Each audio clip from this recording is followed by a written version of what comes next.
I think this connects to me about the diversity and from your story about seeing the mosque in Nigeria and my conversation, my sort of experience in Cairo. Can you talk a little bit about your experience of that funeral and what you heard and sort of how that sort of affected your understanding? Yeah, I was sitting sort of in the back, and I was interested in what was going on. And singing, I knew that singing was important to in the Marshallese community and their services and so forth. And but at one point, while I think actually one of the people was still speaking, somebody started singing in the congregation, just a quote unquote random person. And I noticed that it wasn't bad singing, but it didn't sound terrific to me, and I couldn't quite figure it out. And so finally, the person that was speaking up front wrapped up, and they started singing, but not very loudly at a microphone, singing a little bit. And next thing I knew is people kind of dotted around in the congregation, started joining in the singing. And some of them had rough voices. I'll just say, didn't sound so terrific and everything. But then that process continued until finally the entire congregation was singing, and it was absolutely glorious. And the conclusion I reached is that the singing isn't right until all of the voices are heard. And that was the thing that in order to have the incredible, beautiful singing that was going on in that sanctuary, they needed every single voice. And to me, this was a metaphor for life, that in our lives, we need everybody. We need, for our lives to be complete around us, for our social setting to be complete, we need everybody. That we depend upon diversity, not only for the best music, but for the best of everything. And I was deeply moved by that. I could have sat there all day and listened to them singing, not only because the music was great, but because I realized it was reinforcing my understanding, my appreciation for why it's important that we're different. So this sort of brings me as we start to wrap up to a practical question. Yeah. And I wrote it down because I wanted to get it right. So if someone is listening to this and they feel called to serve inside a system, so like the government, the military, corporate, church, whatever, but they're scared of losing themselves in it, what do you tell them? The fundamental question to ask yourself is, why am I doing this? Why? What am I serving? Because it is fine to say that you're serving in that institution, but you have to look and say, so for example, when I joined, quote unquote, the federal government, it's because I love our great big flawed government. I don't think it's perfect. As a matter of fact, I know it's not perfect, and I know it has flaws. But on the other hand, I see it trying to do something that's meaningful. And I think the question I would ask myself is, before I do you see something in the big picture that is meaningful and that you can stand behind? Because the little stuff is a distraction. You know, if you, for example, if I can give one, when I started to work for the Department of Labor, I started as a claims examiner in the Black Lung program. And I knew immediately I hated this job. The day they explained to me what it was, sure, I thought, oh no, I don't want to shuffle these papers. But I said to myself, that's not why I'm here. This is I'm going to do this because it's sort of a path. It's a way to help me become a civil servant to start this, and it's a fine way to start, and it does a useful thing. Some guy in Kentucky that suffered from black lung disease was going to see his benefits approved and things because of my efforts, and that's a fine thing. But my recommendation to anyone that's thinking about going into service, if you're thinking about a paycheck, that's understandable. But if you want to feel good about it and everything, you need to think about what it is, who it is that you're helping contribute, what it is that you're helping contribute, what your role is.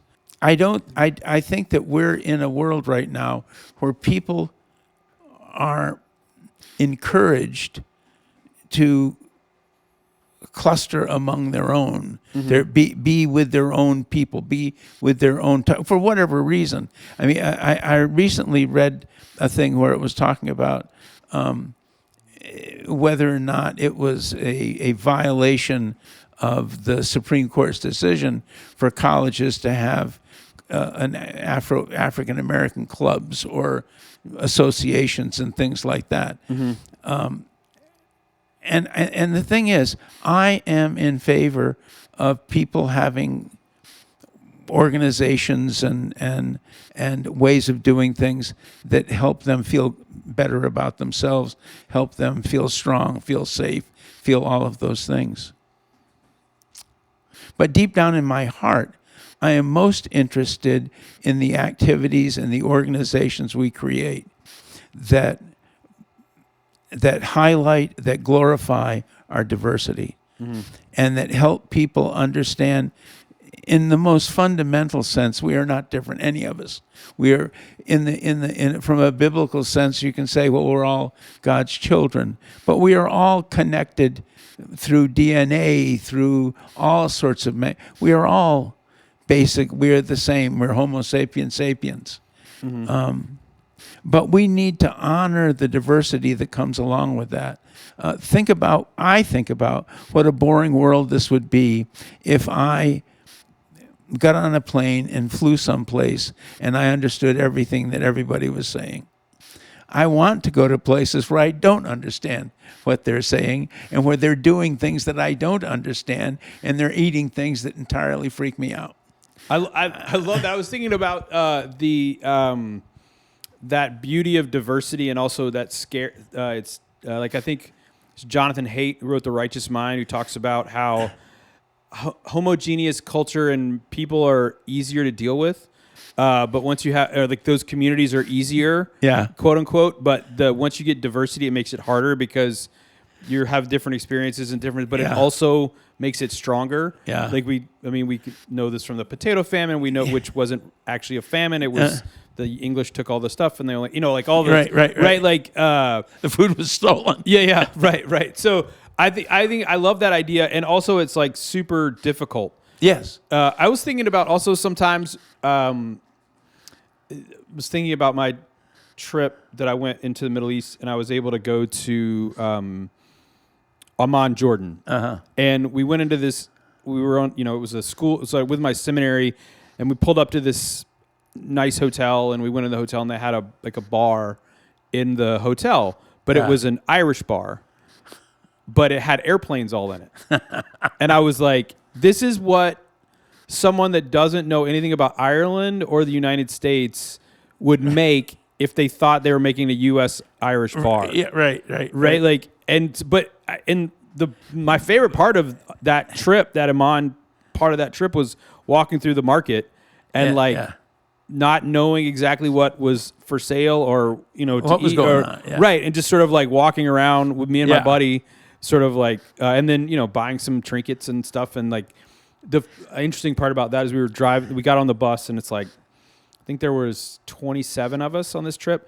We get on the bus, we drive off, and the leaders go, oh, by the way, so this was like in May. In November, that hotel was bombed. And we're like, but like, we didn't want to tell you until after we left because we didn't want you to freak out. I had that same experience. When I was in Iraq, periodically, the World Bank would not come. And the World Bank and the UN personnel would not come to Iraq, So if there were people that were associated with them, like World Bank people and particularly folks from the Organization for Migration, they would not come to Iraq. And on the end, the Organization for Migration was providing technical stuff for what I was trying to do in Iraq. Never worked, by the way, Sure. but that's what we were trying to do. So we would have meetings in Oman, and at the Oman Hyatt. And so I was there, had been there one weekend. I went back to Iraq, and the bomb was blown up there, and I was back there 2 weeks later. And so I got to see the place as they were trying to put it all back together. A woman had walked in, which at that time they were not checking so carefully, wearing an explosive vest, and killed a bunch of people and blew the place to smithereens. And while I was in Iraq, I was able to refine my view of risk. And I did this one day. I was walking from the trailer I lived in to the embassy building where I was working. And about midway through that, rockets started coming in and blowing up. And so I went to one of the bunkers and sat down in the bunker because they were dotted all over the place. So I'm sitting in the bunker reading a newspaper, and this Army lieutenant colonel comes in full gear. I'm wearing a helmet and a bulletproof vest. That was a requirement. But he's got like full gear and everything. And he said to me, "How can you sit there and read that newspaper? There are rockets coming in, not so far from where we are." I said, "Well, I've got a theory, and that is either one of them, either they won't hit me and I'll be fine, or they will hit me, and who gives a shit? I'd be gone.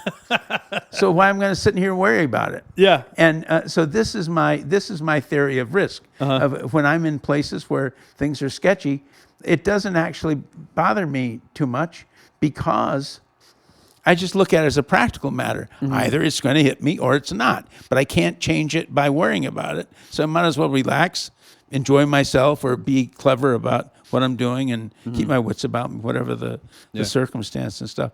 But I want to say that one of the best things about being in a place where I don't understand what's going on is it refreshes my appreciation for what it's like for somebody that does not speak English when they land lickety-split right in the middle of the United States. And now they're trying to deal with it. Because we, among all of the places I'm familiar with, certainly Fancy was, we do the least to make it easy for non-English speakers. So now it's a little more common when you go to airports and other places to see signs that are in Vietnamese, Chinese, and Spanish and so forth, because we have a lot of Americans that are first speakers of those languages. And so it's improved some. But we are up until I would say not so many years ago, we were terrible. We had no appreciation for the fact that the rest of the world does not. A fair number of people speak English. It's quite common now. Sure. But an awful lot of people, especially ones that lower economic income and status, all that sort of stuff, they don't speak English. And I think that going to places and learning what it's like to have to do with just waving your hands about and trying to speak louder in the hopes that somebody will understand English if it's like bombarding them as opposed to just getting to them. Yeah. You just sort of that. I had to, this trip to it was my first international trip, right? So we fly out of Dulles into Germany, just for layover, and we fly into Cairo, and then I'm in Cairo and Luxor, and then we're in Jordan, and we're in Petra and Amman, and then we're in Israel, Palestine, and we're in Jerusalem and Tiberias, and fly out of Tel Aviv. And so there was this very formative trip for me as I understand, as I think about sort of these kinds of things. And we had this guy on our trip who was a little bit older. Not super old. Like he's probably how old I am now. Right. But he, in your eyes, then a geezer. Yeah. But actually, right. But he was like, he did the sort of like ugly American thing where he would just get louder and move his hands around, and shockingly, in Semitic languages, and like moving your hands around is not that's a sign of aggression, not a sign of like Communication, explanation, right? And so he would go and get so mad at places for not knowing English. We were like in the countryside. He went to like a bank to exchange money, and he got so mad at the teller for not knowing English. And we're like, "What's?" And that guy, the whole time, I was like, I'm so disappointed that I'm with this person, like, because like we were getting off the same bus. So I want to go back to I have so many questions. You're talking about your experience in other countries and making space for people. And that's another thing I was thinking about was in the airports and in Europe and there's English and a bunch of different languages. And then now we just it's sort of now more here. I've noticed it here too, but that's how I learned exit and entrance, like through like all these different languages. Thing I want to ask about is risk. And this is going to go back in your history, which I know about, which we haven't talked about here today, is some of the risk, your experience as a pilot. Do you want to tell any story about, talk a little bit about your experience as a pilot and then how that may have colored your matter-of-fact, I would say maybe provocative in some ways, understanding of risk? Yeah, I mean, there's a simple story that I think gets at the heart of it, at least for me, which was the first time I crashed. It was because we had an engine failure as we were taking off out of a landing zone. So if you can imagine, the helicopter kind of climbs, if this is the landing zone, climbs up out of the landing zone like this, and it didn't get very far. And the other pilot, I was the co-pilot, the pilot recognized what was going on. I was flying, and he grabbed the controls, said, "I've got it." And as he explained, we're losing our engine. And just sort of to talk a little bit about the division of duties, I mean, by and large, the way it works is if you're flying, your head's outside the helicopter. And if you're not flying, you're watching the engine instruments and all that sort of stuff. Now, in principle, the pilot ought to be doing all of that. As a practical matter, certainly a green pilot like me, just starting, no. You need to. So anyway, he grabs it, does a pedal turn, and his objective is to try to crash back into the landing zone before. It's a long story about auto rotations with helicopters and stuff, so I won't drag you through that. But in any case, it didn't work out quite that way. Instead, we ended up this is on a big slope. We ended up down the hill in the trees, and next thing I knew, I could see we're heading into the trees. It's like in the movies when they show you're heading, that's just exactly what it looks like. And I can remember as this was happening going, oh shit, we're going to crash. And reaching down and flipping a little lever on my seat that locks your shoulder harness. Because normally your shoulder harness lets you go like this. Sure. When you lock it, it holds you back. Sure. The idea being the lock shoulder, you're not going to get banged around so much. Well, that worked out sort of, except when we crashed, my seat ripped up out of the floor and crashed into the instrument panel. And as I pushed myself back, it was hard because I had to push my whole seat back off the instrument panel. And my only injury was a piece of sheet metal from the instrument panel went through my lower lip because I was wearing a helmet that protected my face. Yeah. But anyway, my point in here about risk is this. When I saw that I was going to crash, there wasn't a nervous bone in my entire, I was calm, cool, and collected. It seemed like it took forever for us to actually hit something. And that is because of the Army and its training. And they had trained us that when stuff heads south, you do what you need to do and keep your wits about you, and that's it. And I think that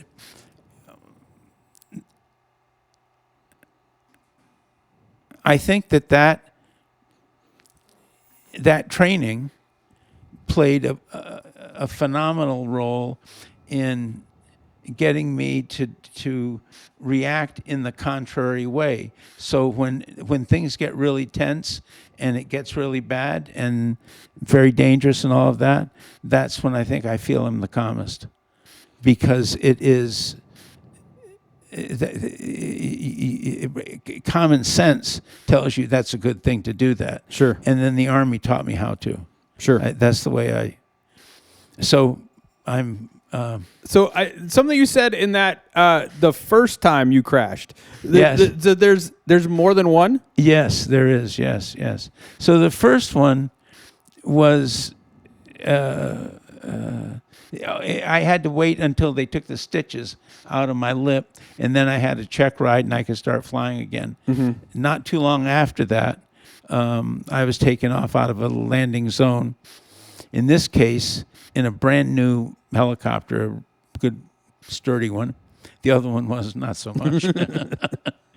And we had gotten up to a hover above, a very tall hover, like probably 100 and close to 200 feet in the air, and we were just starting to go forward. And there's a thing called translational lift. So when you're hovering, the helicopter's aerodynamically, it's sort of functioning one way. Mm-hmm. And when you start moving forward like this, you sink.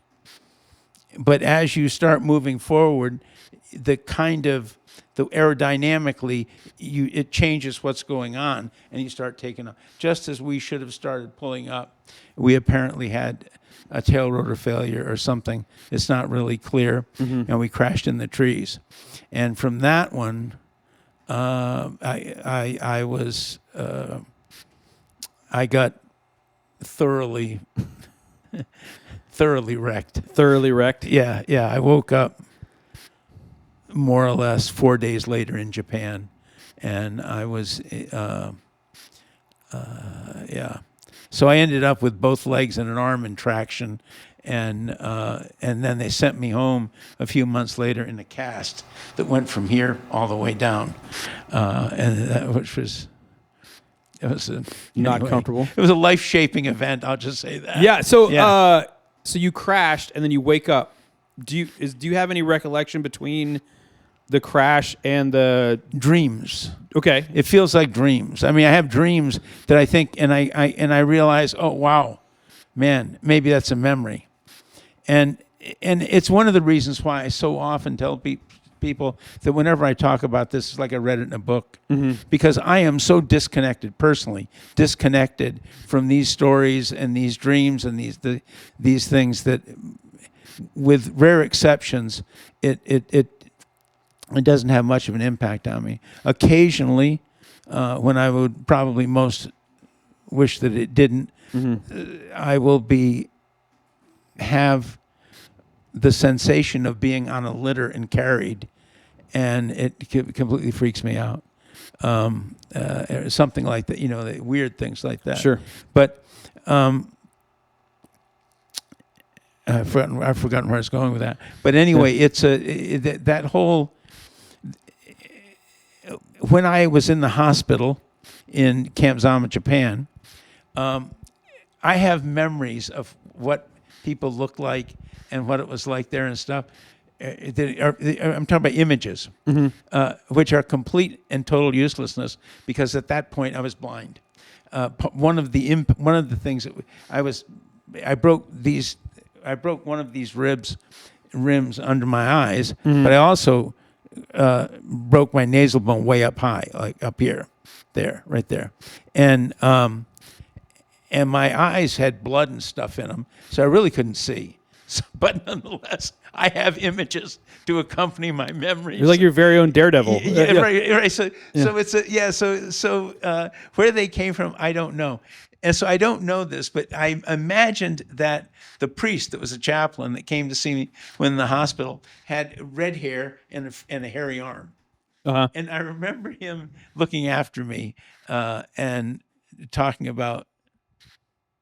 I told him. I said I'm not the least bit worried. I explained to him I was a Protestant. He said that doesn't matter, and I said, well, I'm almost a Catholic too, because I tried that as well. So sure, yeah. So it was. The biggest, I want to say the most important thing I've realized in my later life now is one of the most important things that saved me is I'm totally delusional. Okay. Say more about that. Right. When they told me how badly disabled I was, they might as well have been talking to a post, because I just ignored them completely. I said, no, I'm not disabled. I'm not going to be disabled. I went through a whole thing where I tried to escape from the hospital when I was in traction, which was an ugly bit of business. Sure. And led to the shrink coming and seeing me and so forth and telling me how I was fighting, had a lot of fight in me, but I was fighting the. I still was not convinced that that there was anything fundamentally wrong with me. Sure. And that I was going to be okay. And that delusional, that proposition that I am going to be okay, I'm not going to be disabled. As a matter of fact, I'm not disabled. Mm-hmm. I believe was probably the most important thing in my recovery. It was because I was not somebody that was badly injured and would end up disabled. I was somebody that was badly injured and was going back to live the hell out of life. Mm-hmm. And I have to say, this happened in 1969, and these last almost 60 years have been that's too much, 50-some years, have been a fabulous ride, and I'm still enjoying it. This oxygen gizmo aggravates me more than almost anything else. However, if somebody said, well, are you having a good time? Yes, I am. And I want to say one last thing. Yeah. About humor. I have a lot of funny stories, and the reason I have funny stories is that I believe is the same reason that Seinfeld does, is because what differentiates Seinfeld from everybody else is that he is particularly gifted at looking at his life and the lives of others and finding the humor in every single insult, aggravation, problem, difficulty, thwarting activity. It doesn't matter what it is. All of them become fuel for a mind that sees the humor in them. And this I share with, I'm not saying I'm Seinfeld, but I share this, I have this perspective. I tell my kids all the time, I don't mind if you complain as long as you make it funny. Yeah. You know, that I am deeply in love with my life and all of the crap that's in it. When I get aggravated with myself when I say, well, you're just complaining about this day. When did you say to God, thank you for this day? Thank you for the gift of this day. Mm-hmm. Every one of them. I don't care,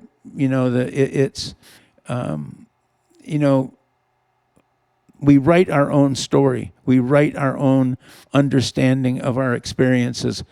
Nobody hands that to us. And if we look at our experiences and we find despair and we are frustrated and angry and we see subterfuge and all kinds of nastiness in it, are we going to be happy? No. But if we are writing our own story, by golly, we don't have to look at it that way. We can see the humor in it. We can see ourselves as the victim in a cartoon, not as a victim in some apocalyptic movie. We can see ourselves in a light that allows us to find joy in every day, in every moment, in all the people we meet, and frankly, in all the circumstances. When you spill milk, you get all upset, you make a big mess on the floor and everything. Yet, 2 days later, you'll be laughing about the big mess you made. Why not just go ahead and jump right ahead to the laughing about the mess you made? Sure. This is and I believe at my deepest core that all of this, though it doesn't say anything about God, is about God, is about Christ, and is about gratitude for the gift of this life. We, to a certain extent, we are not judges. We are consumers of life. And we are of our own lives. Sure. And if there's joy in it, it's because we found it. If there's happiness in it, it's because we found it. If there's sadness in it, it's because that's what we found there. It's not because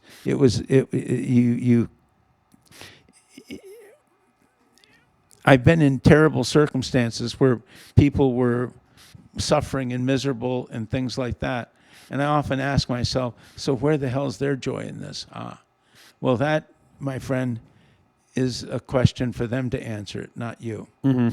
I can only look and see in me. I look and see deep sorrow for the hardship we've caused. This is particularly true when I was in Iraq, and I would drive in convoys. We would go through areas that had been just bombed to hell and back. Mm-hmm. And I would think to myself, this is not a good thing. This is, war is evil, and anyone that tries to make it anything else is a moron. The just war theory never says war is good. Mm-hmm. And so even if you can somehow see it as the lesser of evils, so be it, but it's still evil. And the destruction that is wrought is, I am telling you, incomprehensible unless you've actually gone there and seen it. What we're doing in Iran right now, for example, is horrific. And whether it was necessary or not, I suppose people can have an argument about. I think it's moronic. I think it's immoral that we did this. However, there is no question about the destruction of ordinary lives, human beings that just want to see their kids go to school, see their people that want to get married, people that want to go fishing. This is we have destroyed this for millions of people, and to what end? Okay. No, so what I love about what you're saying is the sort of writer of your own story. So you are not responsible for the things that happen to you, but you are responsible for how you go, how you respond to them. Mm-hmm. And I also think one of the things that I think some people will push back on in the joy, they'll hear joy is happy. And those aren't the same, right? For me, joy is a deeper down sort of order of magnitude different than happy is sort of like a feeling. Yeah. I'm happy that Liverpool won, although they haven't in a long time. So anyway, but one of the things that I loved about, especially as you sort of shared a little bit about your particular opinion on our particular conflict at the moment, is that just because you might find humor in something, just because you might find joy in something, does not mean that you can't also recognize the hardship and the heartache and the need for something different. Yeah. The need to respond to that. It's just sort of how you respond to that. I was also thinking a quote that I almost felt like you were referencing where Jimmy Carter said, "War is always evil. It might still be necessary, but it is always evil." Always evil, yes. And so I've come to appreciate Jimmy Carter a lot more as I've gotten older. Yeah. So I just want to say that's because when we think about people, we often think about them as a sort of if you were to think of it, snapshots versus videos or movies. Mm-hmm. And so we have a snapshot of Jimmy Carter as president and doing stuff that just didn't seem to work so well. Mm-hmm. But then we have this whole movie of Jimmy Carter's life that goes from when he is in the Navy, he's a peanut farmer, he goes from he's in the Navy and all the way on to where he forms the Carter Foundation and so forth, the Carter Center rather. And you see a man's life, and then you begin to appreciate who that man was, what he had done. I feel this way about George Bush, too, for whatever that's worth, because... or original? No, George W., yeah, because the thing is, this is probably going to sneak out anyway, but I'm what you'd call basically a liberal and a Democrat. And I'm not particularly fond of the other guys, their party and their thinking and things. And I was a stone-hard critic of George Bush. I did meet him, which was interesting. Nice man. Did he paint your picture? No, but we shook hands. That was nice. A nice guy and everything. And I always thought, even when it was a choice between George Bush and, say, Clinton, who would I rather have a beer with? Probably George Bush. But what I have discovered over time is watching George Bush is a for real good man. For real good man. Because when you look at him not in the snapshot of a stupid war in Iraq, and decisions of that. But you look at the movie over time, and here recently, just to show you, he has a terrific sense of humor. Maybe one of the best of politicians. But he was giving a speech back a couple of years ago, and he got up at the podium. He kind of looks around, and he says, I bet you wish you had me back now. Anyway, right. So this is my father told me that the best thing that George W. Bush ever did was help him to understand his friends who hated Bill Clinton, because he had friends that it's like, I can't even listen to his voice, it makes me so mad.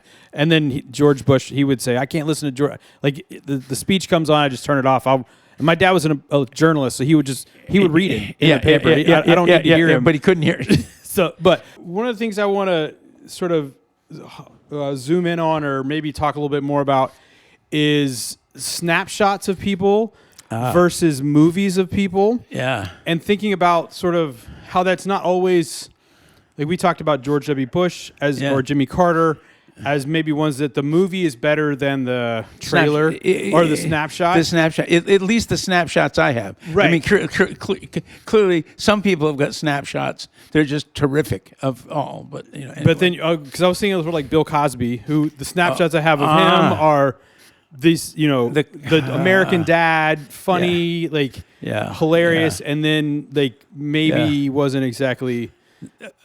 Criminally, right. So, but I think about that.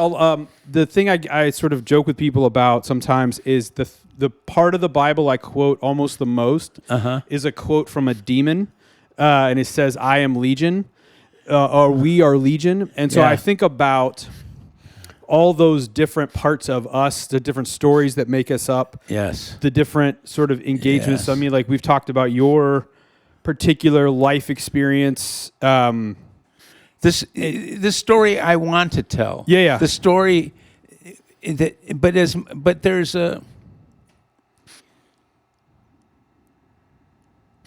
I'm listening to a biography of Roger Penrose, the British physicist, and he talks about four-dimensional space.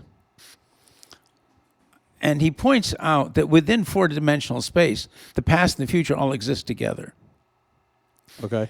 And in a sense, I think we are somewhat that way. So we choose what our public story. But at the same time, we wrestle inside with other stories that we do not tell. We may talk about them in certain circumstances and things. And I in a sense, I look at this, another way I look at this is I think of people as gems. And I realize it all depends what facet you're looking at on the gem and what light is hitting it to illuminate the gem, to what you see. Clarity and that particular metaphor is been used to describe the Gospels.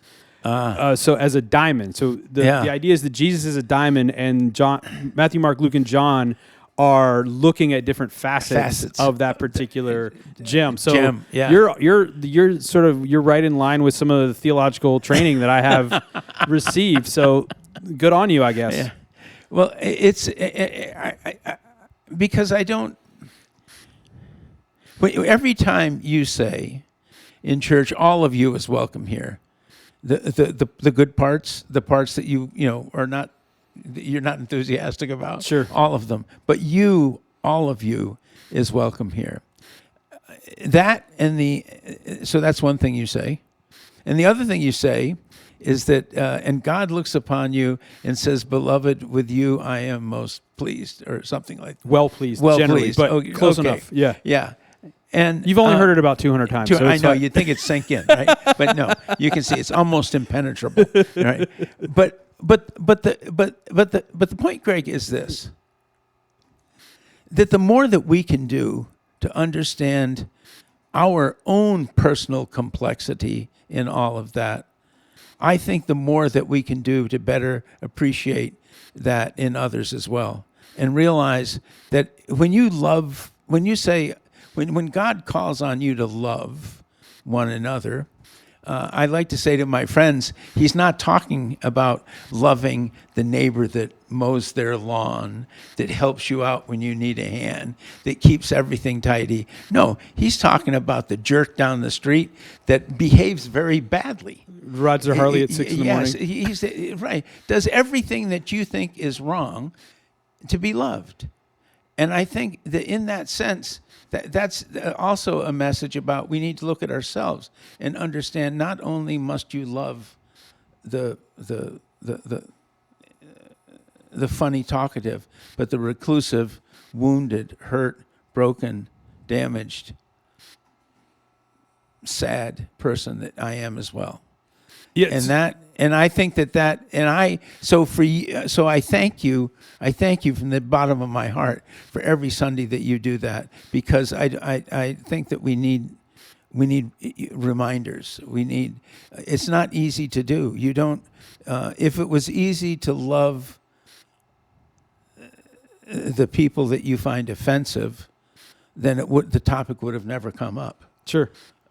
So it needs to be reinforced. Yeah, and I love that term love is almost like loaded, right? Because when you and I use it in that context, it's not about like Polly or like Pippi Longstockings or right. or like fruits and rainbows. It's love is like this action.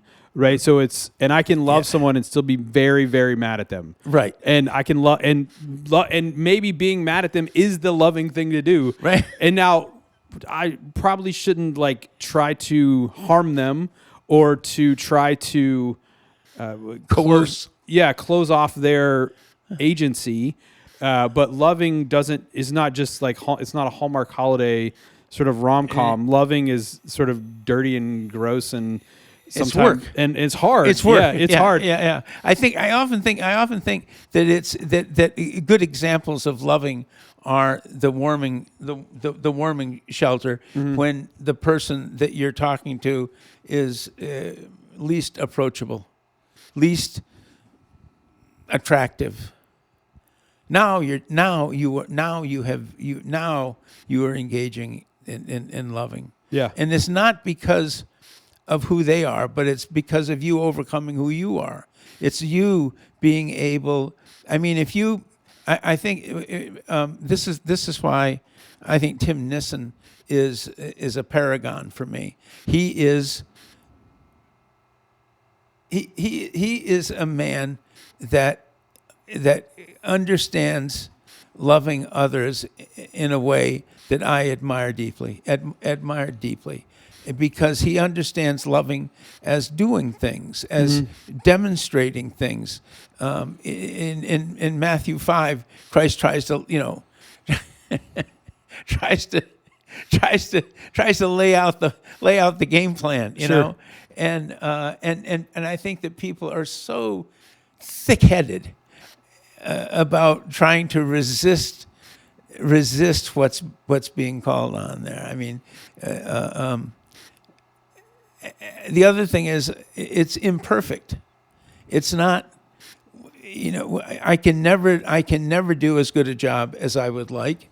I can never do it as well as I would like, and I can never do it in the right. I mean, this is part of the quest. It's also, by the way, one of the things that I really appreciate about Islam, because jihad in Islam means struggle, and it has gotten lost in a political context, but in a spiritual context, this is what it's talking about.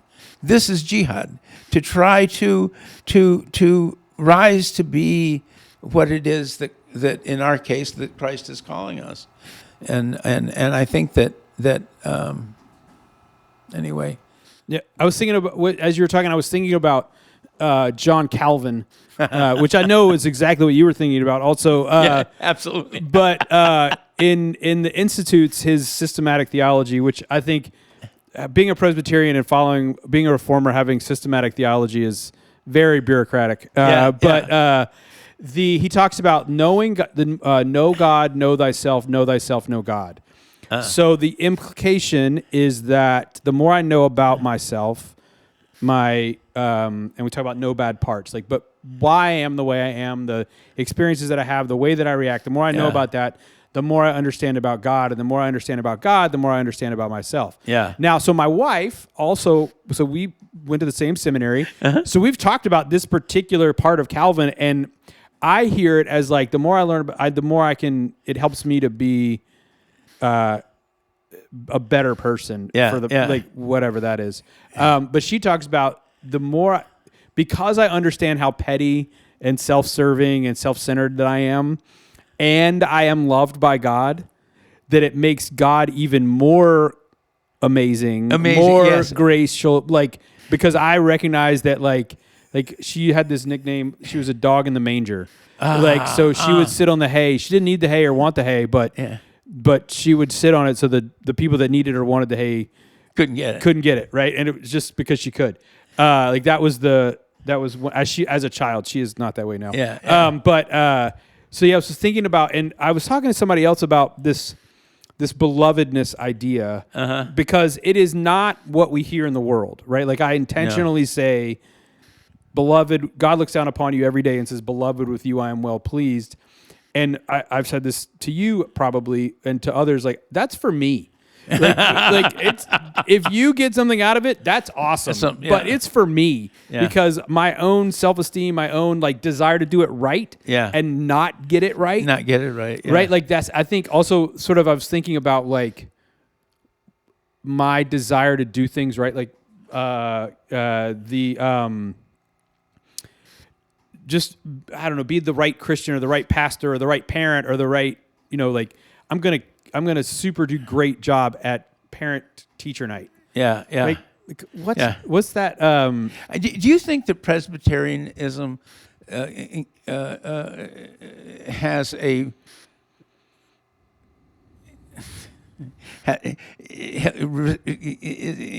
inclines Presbyterians to be perfectionists? I don't know. So I don't know if it's that way or if it's the reverse, in that perfectionists are drawn to Presbyterianism. But so I actually was talking about this. Funny that you say this. We say Providence, right? That I was talking about this the other day. So pre-Reformation, pre-Augustine, all that stuff. There wasn't a systematic theology, and a lot of the theology and a lot of the understanding of God and divine and all that stuff was mystery. And it was all spiritual. We talk about knowing, and then knowing is in your body, not right, not in your head. Right. And so the being able to and that's the pre-modern world. Yeah. And then we get to the modern world and the Enlightenment and all this stuff where Great Awakening, and we have we know, we can figure it out. We can find the answer. Right. So then we create these systematic theologies. So Calvin, and I mean all of them, right? There's all these different. So you can look at Calvin on predestination, and people, that's what they stick Presbyterians with. But really, Calvin, my theology professor said that he was painting himself into a corner because he starts with the sovereignty of God. So if God is in charge of everything, then God has to be in charge of salvation, no matter, and you don't get a say in it because that's the way. That's the system, right? So so what I think, and then we get to this. So we had the modern world, and then now we're the postmodern world where nothing means anything, right? Or I can make anything mean anything. It doesn't, right? And so, while I love the Presbyterian decently ordered, there are some boundaries, and there's some freedom within those boundaries. One of the things I think we might have lost is the mystery. So we're always looking for, and I think American Christianity does this sort of worse than anyone, is looking for the right answer. Yes. And then once you think you have the right answer, jamming it down everybody else's throat and telling everybody else that they're wrong, right? Which I don't hear from you. So that's what I think is that Presbyterianism can tend to more of a right and wrong, sort of a binary, and this is the way you have to do it. But for me, as a Presbyterian who's always only been a Presbyterian, taking a step back and through the whole church history and understanding the spirit behind the boundaries rather than necessarily the rules themselves. I always joke I'm a guideline person, not a rule person. But yeah. But in defense of the sort of Presbyterianism, I love Presbyterians, and I think we do it right. Yes. Now, that doesn't mean that's right. But I think it's like what was that quote that democracy is terrible, but it's better than all the others, or something. Right. Something Democracy is a terrible form of government, but it's better than the rest. Yeah. Sort of the long and the short of it. Yeah. I think Churchill. I think it's attributed to Churchill. Yeah. But I think one of his. This has been said by many people in one form or another. But I think that he was one. But one of the things that I want to say that I think is a key component of Presbyterianism, and that is the notion of priesthood, and it's how it copes with that, and its position that ultimately the ruling relationship is that between you and God. You can't escape it. It's that is, notwithstanding anything that exists on a book, in Scripture, or anything, that the preeminent relationship and the ruling relationship is that between you and God. Yeah, you as an individual need to take responsibility for that. And I think this is, I'm often troubled by people that want to, for example, that will say that salvation is here for you. You just have to come and take this cup, or you just have to step up into this thing. I think that is wrong. I think it is poetic. It is a nice invitation to, for example, to come to communion or something, but it is not theologically correct. Because if you have to do something, it's not free. Right. There is no requirement for grace. And I think that at least in our time, and I want to say maybe more important for folks that come to faith from an intellectual, come to their faith, wrestle with their faith intellectually rather than mystically, spiritually. Mm-hmm. This is largely the difference between me and Christine. Christine drives me nuts coming up with all of these sort of diaphanous notions, mysterious things and so forth. And I'm completely disturbed by those. Right. Because for me, it is a cold, calculated, simple fact. I am God's child. God loves me, and I am forgiven, and I am saved, and I need to get to work on what God is calling me to do. I love that. I was thinking, God, my brain is like spinning right now because I'm thinking about I am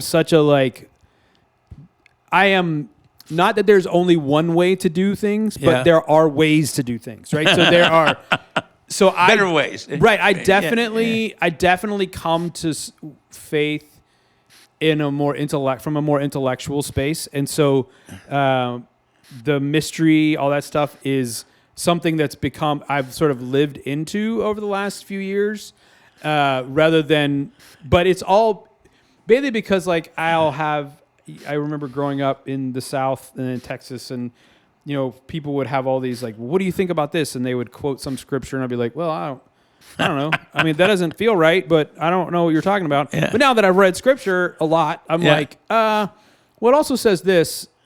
And all, but so I think about some of that mystery. I'm like, maybe not. I'm not I had a friend one time say, I have this colleague, and he reminds me that this is actually a spiritual job, because he's sort of sometimes I feel like I'm just the executive director of a nonprofit where I'm just trying to get the work done, right? And it's not, the spiritual part of it is sort of tangential. Right. But then when that's sort of my brain space, but then when I look about it, when I take a step back, I also think about, this reminds me, I was, when I graduated seminary, I was hired by the church that I was going to. A friend of mine were hired to do oral histories. So we interviewed the 7 oldest members of the church at the time. And it was fascinating. We had some questions for them and just sort of went with the conversation. And we asked people about their faith. Everyone was like, talk about how your faith has played a role in your life. And they all said, well, I served on the Buildings and Grounds Committee, or I did finance, or I taught Sundays. It was all these things that they did. And me and a buddy of mine who were doing it had just graduated from seminary. So we had this, so much energy with figuring out faith from a spiritual perspective rather than a doing perspective. You're right. And so what my takeaway was that the American church and the Presbyterian church hadn't done a great job of being able for people to articulate what God meant in their life or what role faith played in their life more than just, I did this. Yeah. Right? Because doing is important. Like it's not right. Because the Bible is about and Christ's teaching is about doing. It is not about thinking. It is not about pondering. It is if you were to look at Eastern literature and so forth, to ask you to dive deep inside, look inside yourself, and so forth. This is not that. This is I believe that, especially when you look at the New Testament, and you're being told, look, these are guidelines on how you will go about behaving and doing, and this is what you should do. This is and it's I think. I'm sympathetic to the folks that you were interviewing. I am now too because I'm older. It would be helpful if they said sort of this notion that I am saved and I understand that, and now I need to get about the work that God has called me to do. Period. And I think this gets at a point that I'm not really happy about religions in general. And that is that the tendency is to try to make it more complicated, not less complicated, harder to understand, not easier to understand. And I think about Micah 6:8, and I think he says, "O mortal, you know what the Lord demands of you to do justice, love kindness, and walk humbly with God." Yeah. That's it. Okay. In one breath, he has summed up what it is that you could largely say Christians, but okay, it's in the Old Testament, so all right, something possibly more broad, I don't know.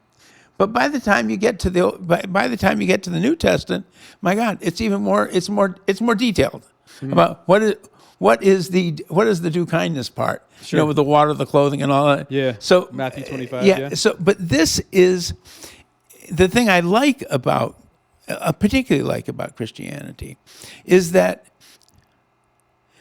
it is about two things fundamentally. One, accept the notion you've been saved, and two, get to work.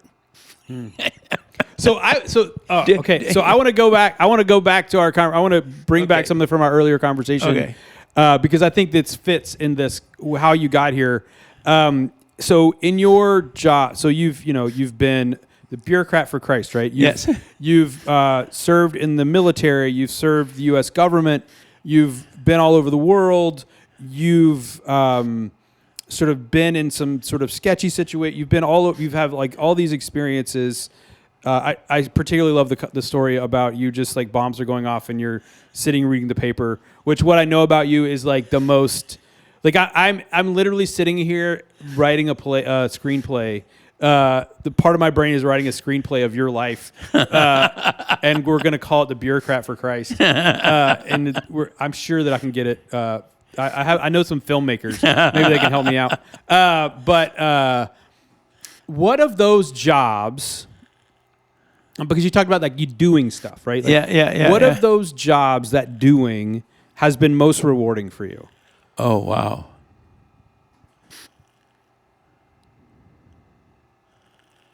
I don't know if I want to say most rewarding, but it was rewarding for me. In 1972, February of 1972, I went to Bucharest, Romania for the first time because the World Bank was loaning money to the Romanian government to overhaul social safety nets. But they required that they bring in outside consultants to help them with the implementation of these programs. And I had been working in Poland for a while on a project that the World Bank was aware of. We weren't part of it, and they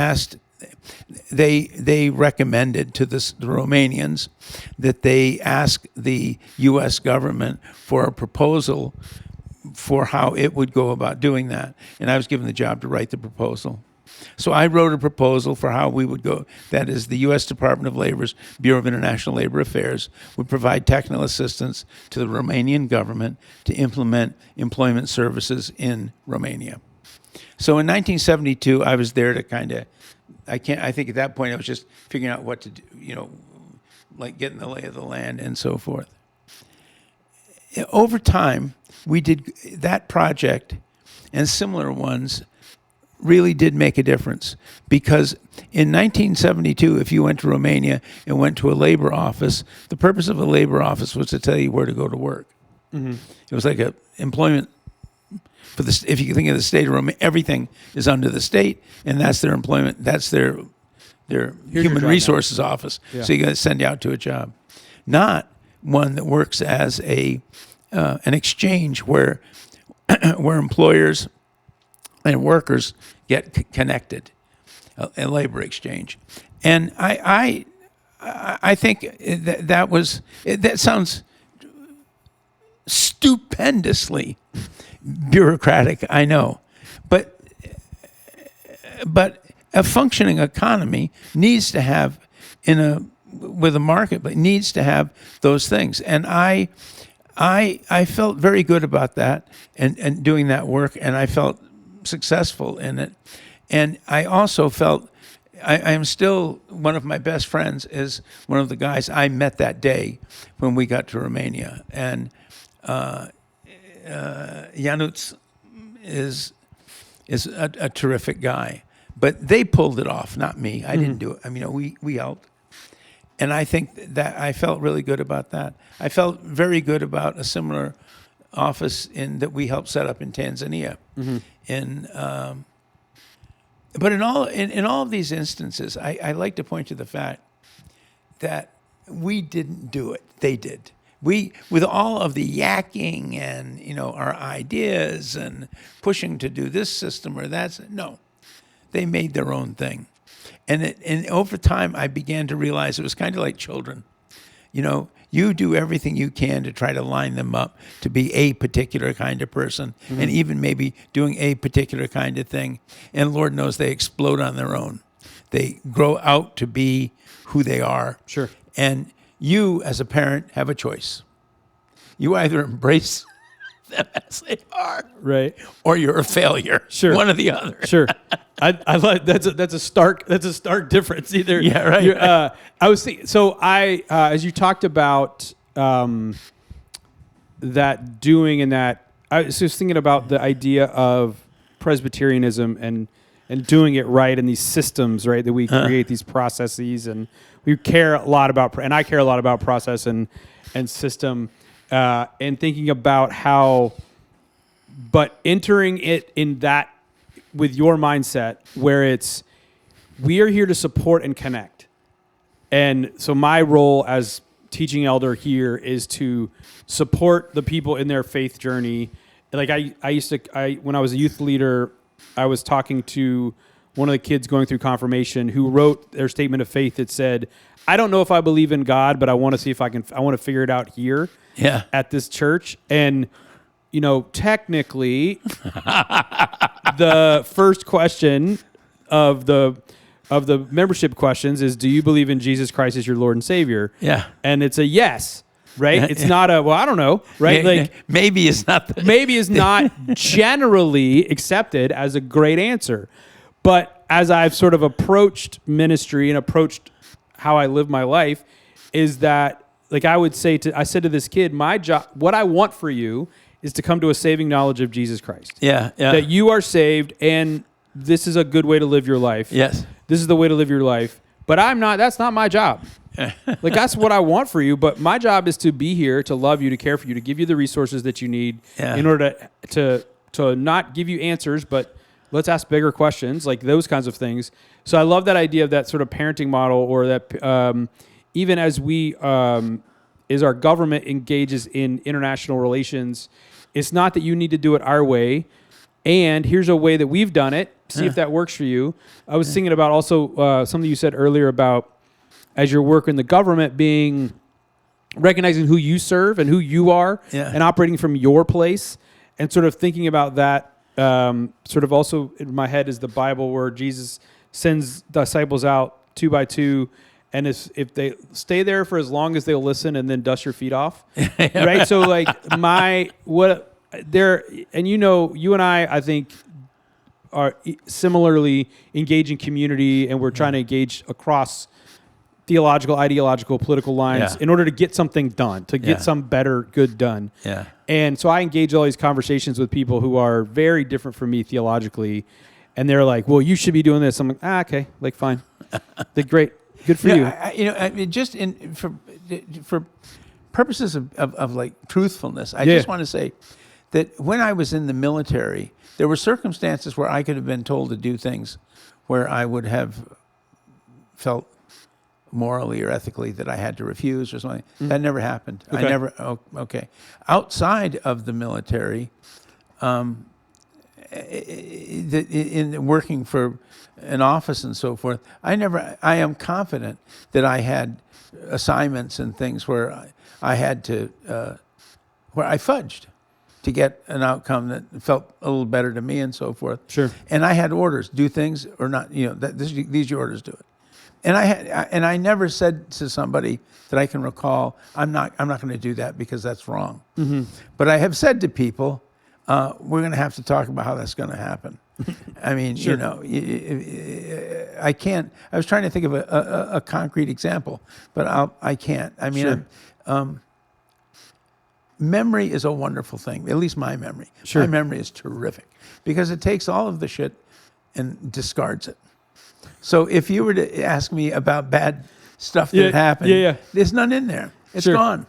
It's either, or it's turned into a joke. Okay. So those people, really awful things that have happened, I've kept them, and they're part of my repertoire. Sure. And I've luckily heard a couple of those sets. So it's but it's a.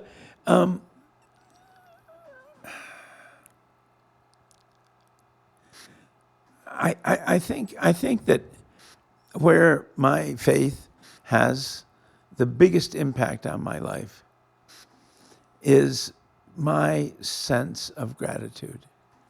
I mean, honestly, I am overwhelmed by that. Every night, as long as I don't fall asleep too quickly, I say the same prayer. I say the Lord's Prayer, and then I thank God for the days that He has given me and for the people that He has put in them. I am so grateful for my life as it is, and for all of the, including you, oddly enough. Oddly enough, that I like you threw that in. Even Chris, you, even you. No, but really, I'm serious, Greg. I'm actually, with all of my joking aside, very grateful for you. Very deeply grateful for you. Thank you. Because as I told you on the first or second Sunday, I can't remember, I walked up to you as I was leaving the sanctuary, and I said to you, Greg, you are not the person I wanted. I wanted somebody with sort of a ethnicity, language, maybe, or a woman, or something. Not just another old white guy. Yeah. But you are the one I needed. You are the one, indeed, that I needed, and I felt you were God sent. I felt, profoundly, and I have been very grateful for you and your influence here, because I think that you have helped us make that transition that you were talking about. And you've helped us make it, at least for two reasons. One, I think theologically, you're bent, in that direction.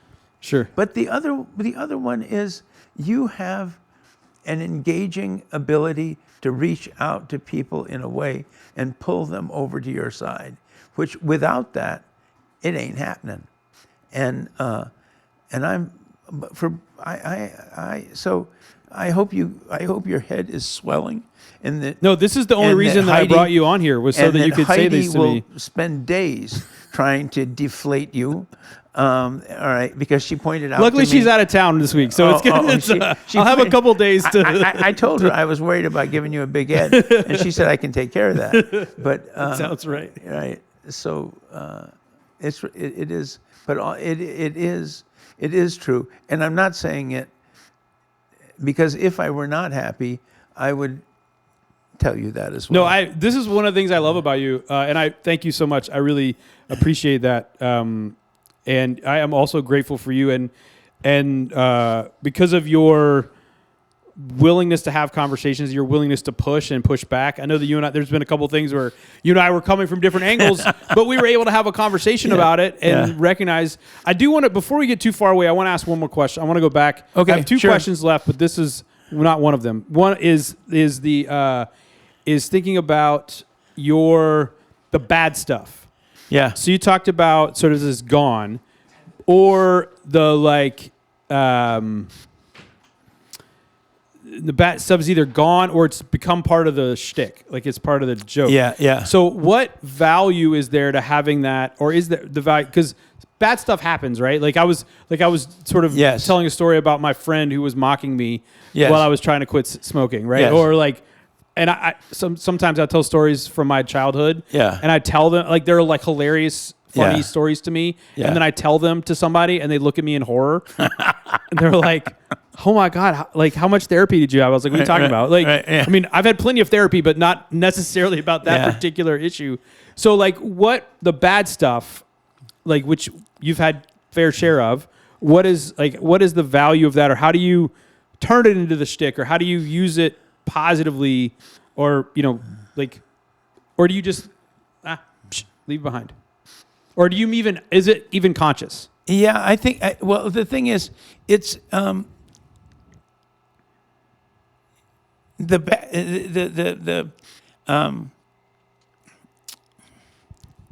painful stuff.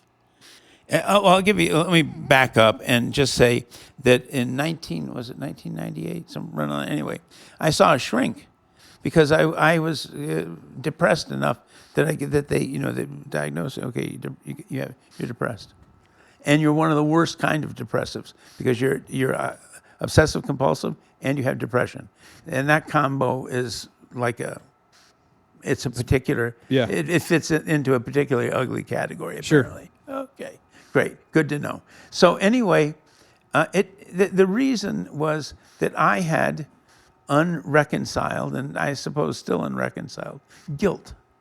Because my service as a helicopter pilot was a disaster. I mean, literally. I mean, I showed up in Vietnam. I went on a trip. I came back. I went on another one. We crashed. Engine failure. I'm grounded for about a week or so, have a couple of flights, to make sure everything's going okay and stuff. I'm fine. I go out on another one, total failure, and that's it, game over for me. And I felt ashamed. I still do, deeply ashamed because of that. And every time somebody says, "Thank you for your service," it zings. And I don't feel, it doesn't make me feel good, it makes me feel bad. And that's when I say, okay, well, they'll think they're talking about the other service, the other 20-some years that actually did do something that was hopefully modestly useful. Sure. But the point in this is that life is about getting on.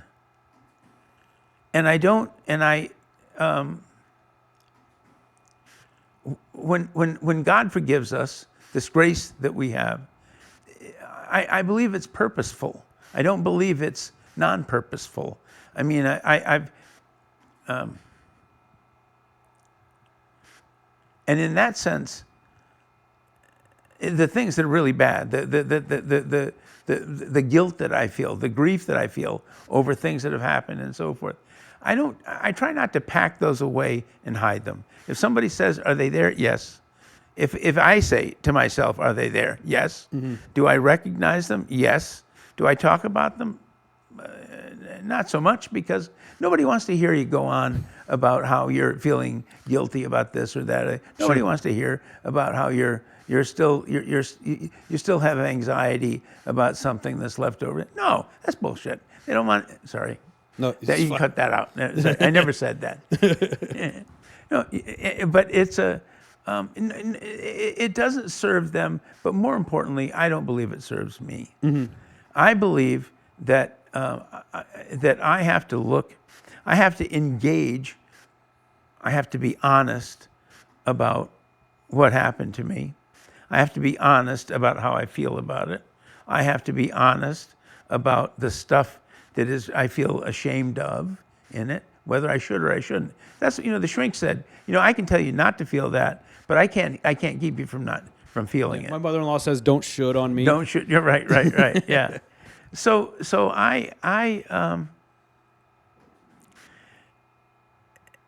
for example, the shrink told me, and she was right, I think, that you will, that once you we figured out that you're depressed, then that's not something that goes away. That is something that goes with you all the time, forever. So sitting in the background is a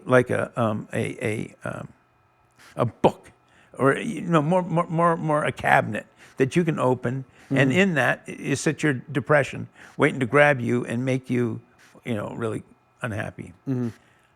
I go and drag depression out of the cabinet periodically, look it all over, and shove its ass back in, because I believe that talking, for example, this is part of it.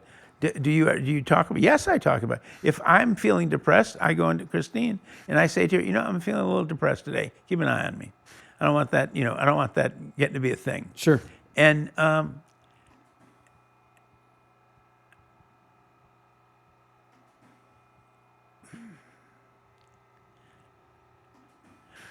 when grace for me is me being grateful for every day, but also me being grateful for everything, all the stuff that happened to me, even the stuff, even the depression in the cabinet. Right. All of you is welcome here. Yes, right.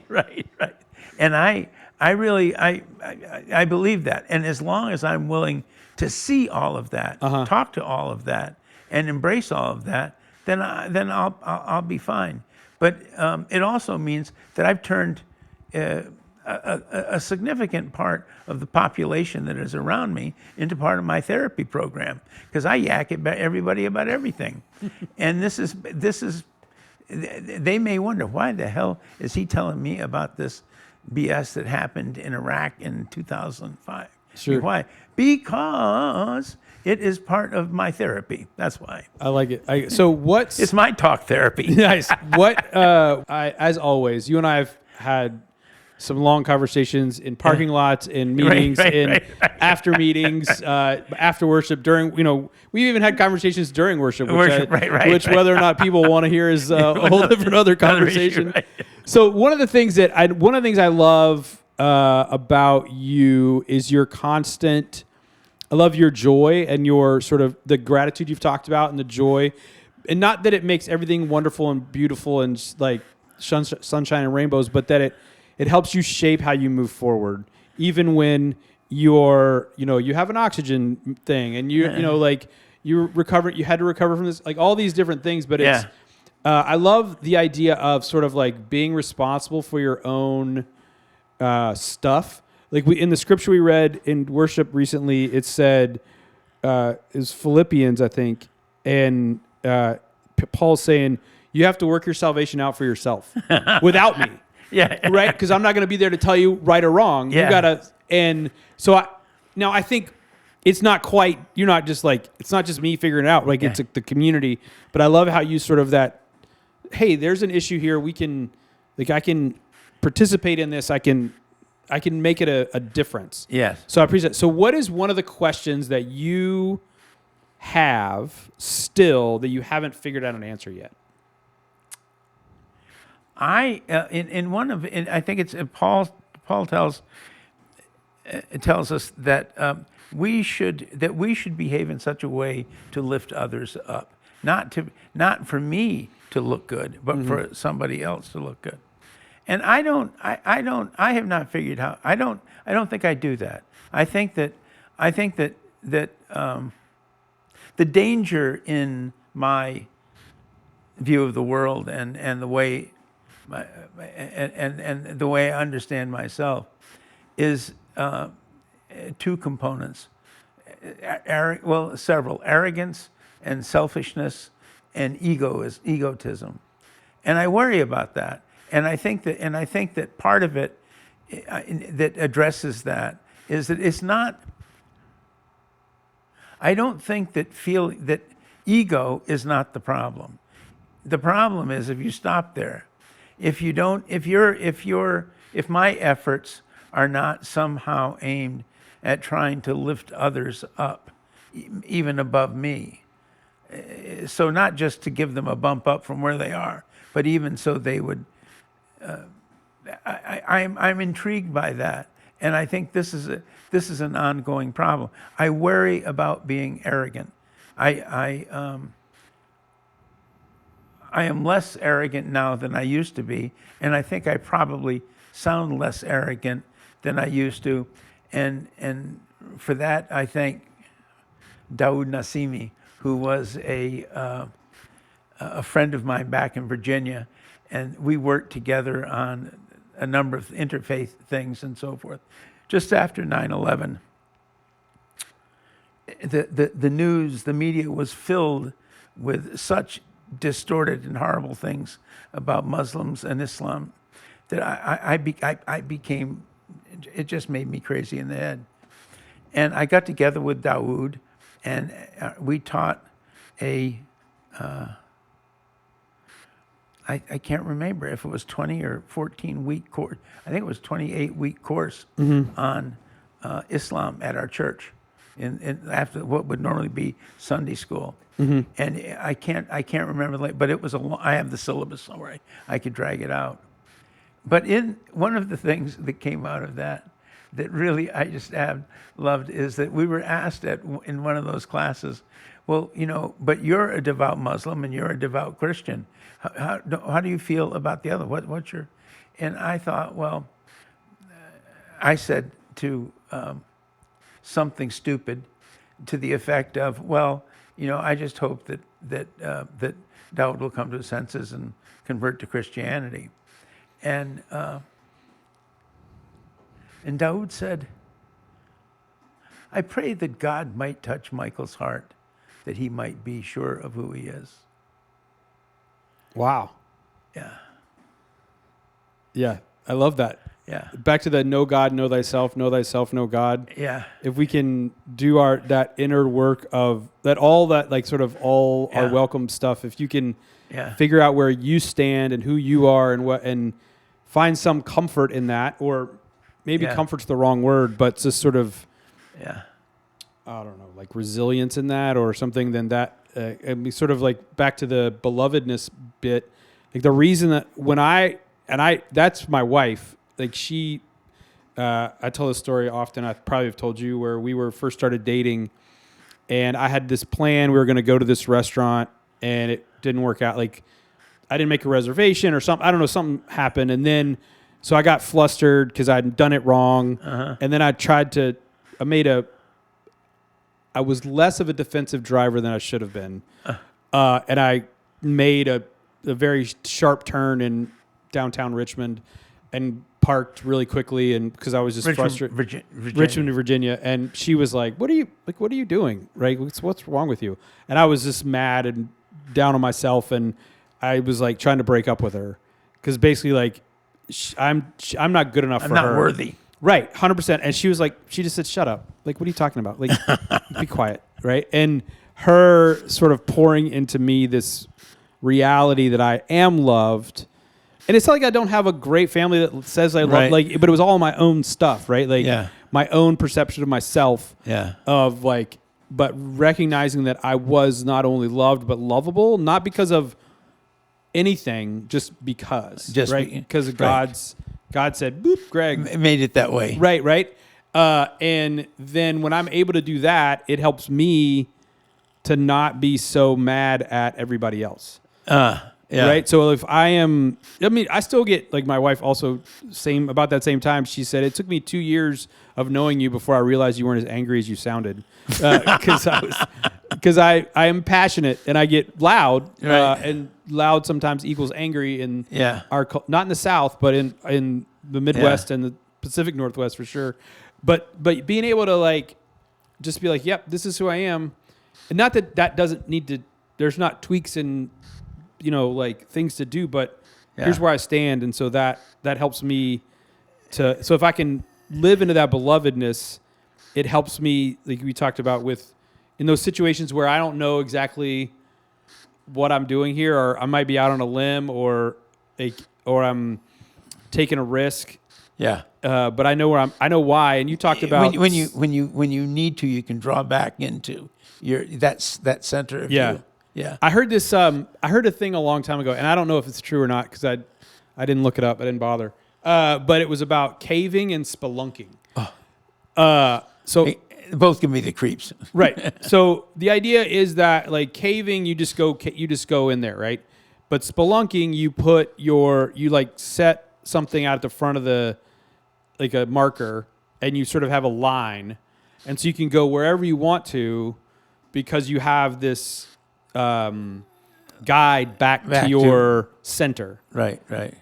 And so I always think about that from a faith perspective. Yeah. Is that I have this place where I'm at, whereas, like, center, where's the start. But then there's all these, that means I can go and I can learn about Islam, or I can experience these things, or experience these or go places that I didn't think I could go mentally and physically because I know how to get back. Yeah. And I think sometimes we forget about when we don't know where we are, we don't have that grounding, then we go off the places, but we don't know how to get back. If you don't know who you are, you don't know where you are. You don't know anything. Because, I mean, if you think about it, how do I orient myself in time and space? I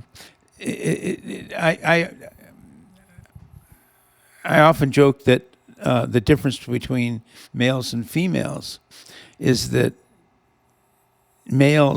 females mature, and that males after the age 8 just age.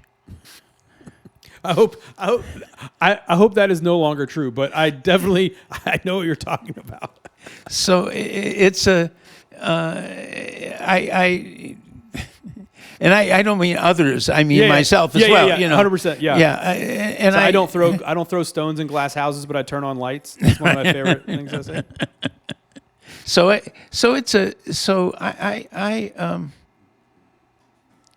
I'm very keen on this idea of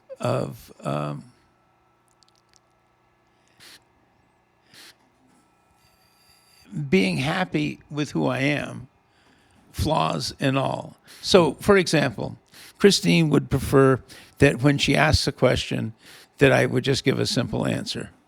God help her. Someday that could happen. Who knows? Yes. My wife is aiming for this and as well. And that if she says to me, so how do you want me to make the tuna fish, right?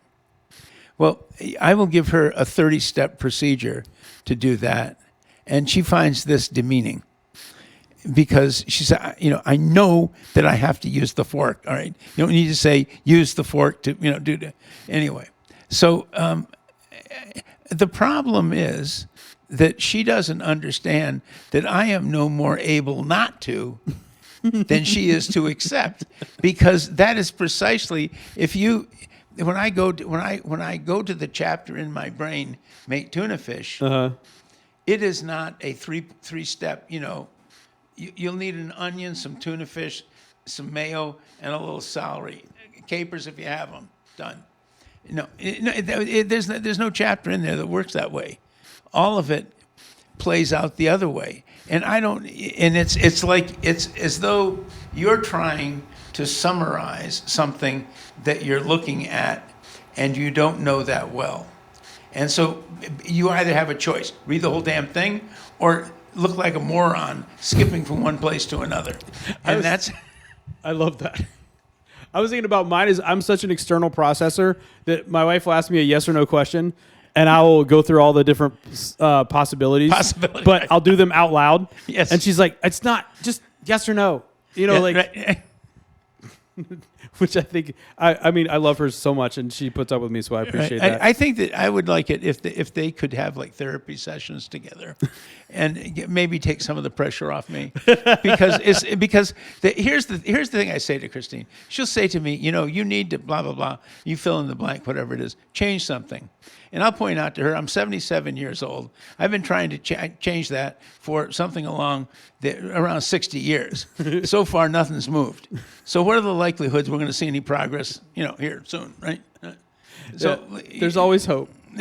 Well, fair enough. Awesome. Michael, thank you so much for your time today and your stories. I love you very much. I appreciate your time. I'm so glad that you're in my life, and I look forward to our next time to chat, whether that will be in front of microphones and cameras or not. Okay. Awesome. All right. Thank you very much. Thank you, Greg. Yeah. All right.